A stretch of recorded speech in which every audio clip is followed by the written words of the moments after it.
गंगा नदी के किनारे एक साधु रहते थे।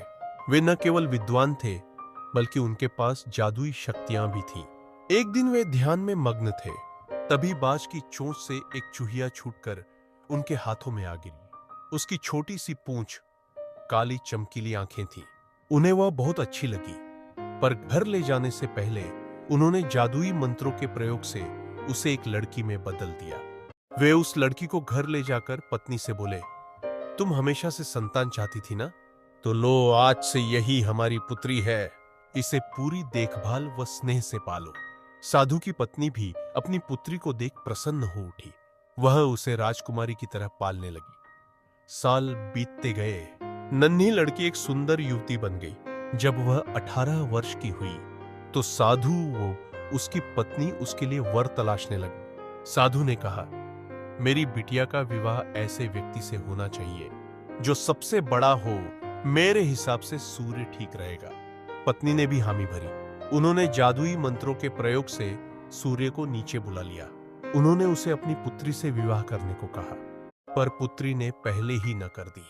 वह बोली, पिताजी, यह तो बहुत गर्म है, मैं उससे विवाह करूंगी जो इससे भी बेहतर हो। साधु निराश हो गए। उन्होंने सूर्य से कहा कि वे ही कोई वर सुझाए। सूर्य ने कहा, बादलों के देवता से बड़ा कौन होगा? उनमें तो मेरी किरणों को भी रोकने की शक्ति है। साधु ने बादलों को नीचे बुलाया, वो अपनी पुत्री से विवाह करने को कहा, पर इस बार फिर पुत्री ने मना कर दिया। वो बोली, ये तो कितना बदसूरत है, मैं इससे विवाह नहीं कर सकती।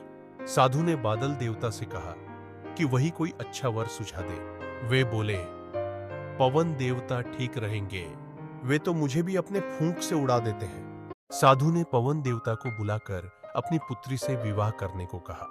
पुत्री ने फिर इनकार कर दिया। वो मिस्सी बोली, मैं इससे शादी नहीं करूंगी, ये तो कहीं टिकते नहीं, हमेशा यहां वहां भागते रहते हैं। साधु ने पवन देव से पूछा, क्या मेरी पुत्री के लिए ऐसा वर हो सकता है जो आपसे भी बेहतर हो? पवन देव ने कहा कि पर्वत देव मजबूत व ऊंचे हैं, वे मेरा भी रास्ता रोक देते हैं। साधु ने पर्वत देवता से कहा कि वह उसकी पुत्री से विवाह कर ले। पुत्री ने फिर से मना कर दिया।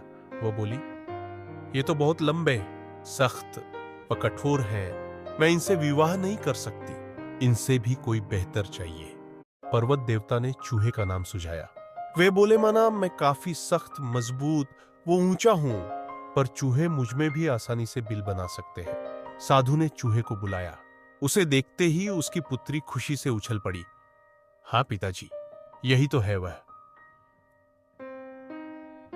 मैं जिससे शादी करना चाहती। साधु ने सोचा, इसे ही किस्मत कहते हैं। यह एक चूहिया थी और एक चूहे से विवाह करना ही इसके भाग्य में लिखा है। उन्होंने जादुई मंत्रों के प्रभाव से पुत्री को फिर से चूहिया बना दिया। चूहा व चूहिया विवाह करके खुशी खुशी रहने लगे। शिक्षा है क्या, कोई भी अपने मूल स्वभाव को नहीं बदल सकता।